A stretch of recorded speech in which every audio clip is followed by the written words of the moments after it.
नमस्कार सगळ्यांना. श्री स्वामी समर्थ. आज आहे महाराजांचा प्रगट दिन आणि प्रगट दिनांच्या तुम्हा सगळ्यांना खूप खूप शुभेच्छा. तर सकाळी लवकर उठून मी महाराजांची पूजा वगैरे करून घेतली होती. त्यानंतर घरातली देवपूजा पण आवरली होती आणि महाराजांना मी नैवेद्यामध्ये पुरणपोळीचा नैवेद्य बनवला होता. पण मला हे सगळं काम करताना खूप वेळ झाला होता आणि मला शूट करायचं राहून गेलं होतं, की सकाळी मी अभिषेक वगैरे करताना मला शूट घ्यायचं होतं. पण ते मला काही जमलं नाही कारण घरातील काम वगैरे भरपूर होते. त्यामुळे एवढं काही शूट वगैरे घेता आलं नाही. पण जेवढं होईल तेवढं मी तुमच्यासोबत इथं मी महाराजांची पूजा मांडणी कशी करायची तर ते शेअर केलं आहे. तर बघू शकता इथं मी महाराजांची फोटो घेतली आहे आणि फोटोच्या समोरच छोट्याशा चौरंगावर महाराजांची मूर्ती पण मी अभिषेक करून ठेवली आहे आणि मग महाराजांना मेहीना अत्तर लावला आहे. आणि अत्तर लावताना आपल्याला नेहमी फुलाने किंवा एखाद्या कापसाने जरी लावलं तरी चालतं तुम्ही. तर त्या पद्धतीनेच मी इथे एक फूल घेऊन अत्तर लावला आहे. त्यानंतर महाराजांना, महाराजांच्या फोटोंना, मूर्तींना दोघांनाही अष्टगंध लावला. तर अष्टगंध पण मी इथं केंद्रातूनच आणलेला आहे. तर तो अष्टगंध खूप छान असतो. तर तोच अष्टगंध जो आहे तो महाराजांना लावायचा.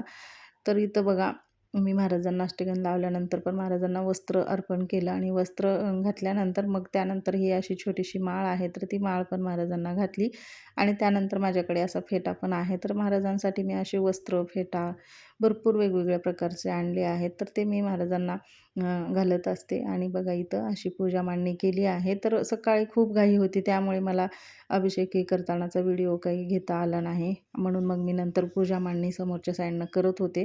तर असं आपल्याला प्रगट दिनाच्या निमित्त पूजा मांडणी करायची असते. तर या पद्धतीने आपल्याला मांडणी करून घ्यायची आणि त्यानंतर आपल्या ज्या सेवा आहेत तर त्या सेवा करायच्या अशा समोरच्या साईडनं मांडणी करायची किंवा तुम्ही मंदिराच्या बाजूला जरी केली तरी चालेल.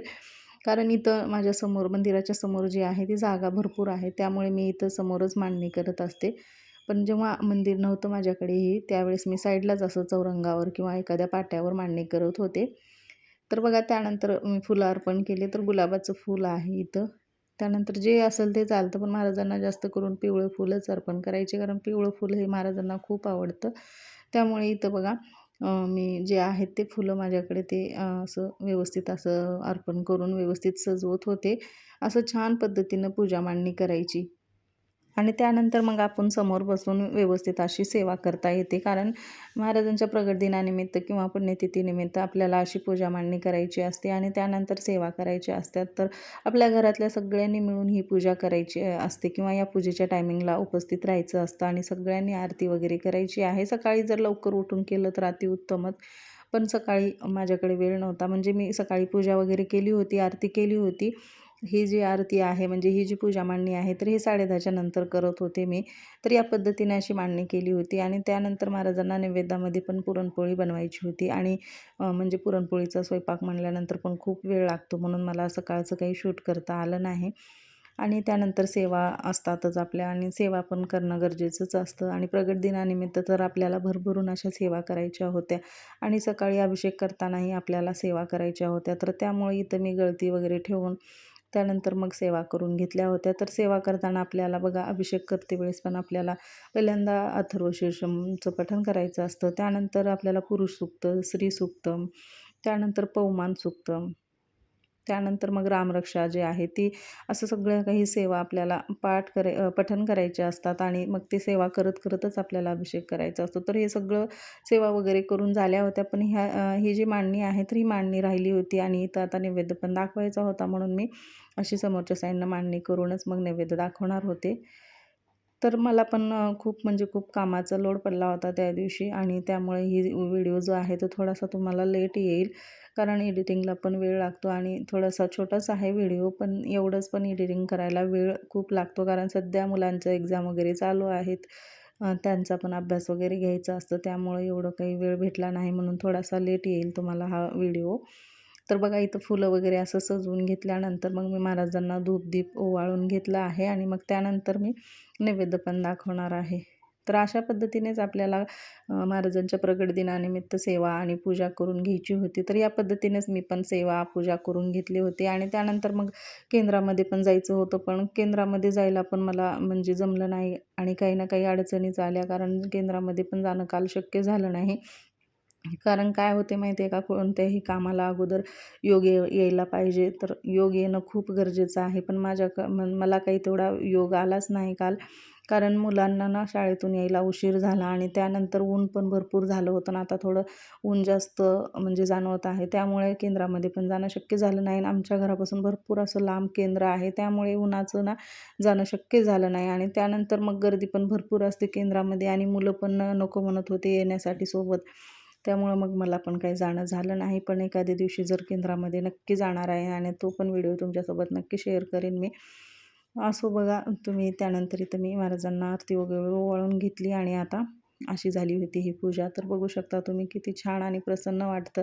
आणि असं कोणत्याही सणाला किंवा आपल्या महाराजांच्या प्रगट दिना दिवशी, पुण्यतिथी दिवशी इतकं घर छान वाटतं, प्रसन्न वाटतं. अशी पूजा मांडणी वगैरे केल्यामुळे घरामध्ये पण वातावरण जे आहे ते एकदम असं प्रसन्न होतं आणि आपल्या घरामध्ये खरंच खूप छान असं वाटतं. तर इथं बघू शकता मी महाराजांसाठी नैवेद्याचं ताट जे आहे ते बनवत होते.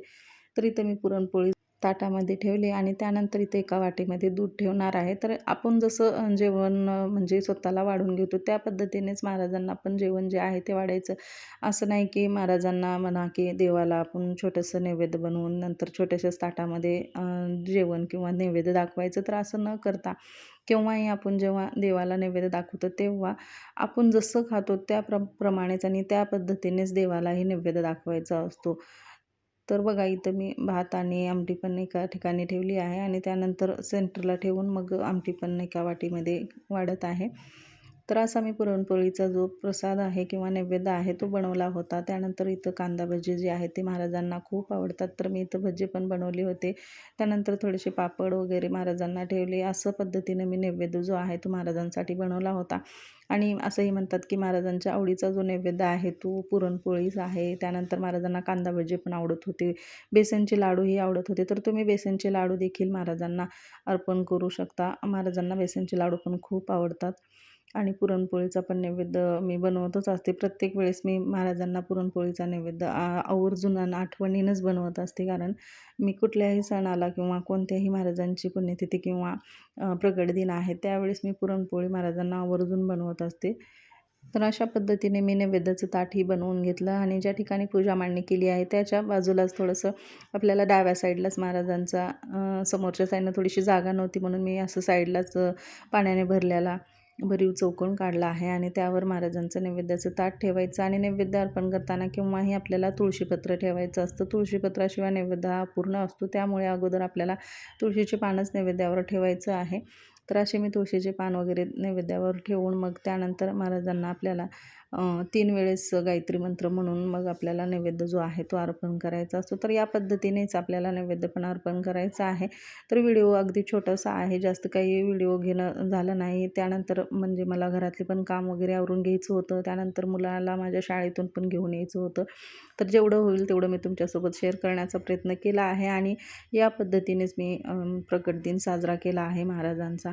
आणि मग यानंतर मला सेवा पण करून घ्यायच्या होत्या. त्यामुळे शूट करणं काही जास्त झालं नाही आणि सेवा वगैरे करताना शूट घेतलं असतं तर व्हिडिओ जो आहे तो खूप मोठा झाला असता.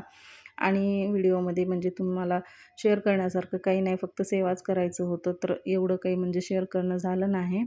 त्यामुळे जेवढं काही आहे तेवढं मी तुमच्यासोबत शेअर केलं आहे. तर अशा पद्धतीने मी महाराजांचा साधा आणि सिंपल पद्धतीने प्रगट दिन साजरा केला आहे आणि अशी झाली होती फायनल पूजा. तर बघा कशी वाटते ते नक्की कमेंट्समध्ये सांगा. आणि व्हिडिओ आवडला असेल तर व्हिडिओला लाईक करा. चॅनलवर जर नवीन असाल तर चॅनलला सबस्क्राईब करा. आणि भेटूया अशाच महाराजांच्या छान छान सेवेसोबत आणि व्हिडिओसोबत. तोपर्यंत सगळ्यांना धन्यवाद आणि हा व्हिडिओ पाहिल्याबद्दल पण सगळ्यांचे आभार.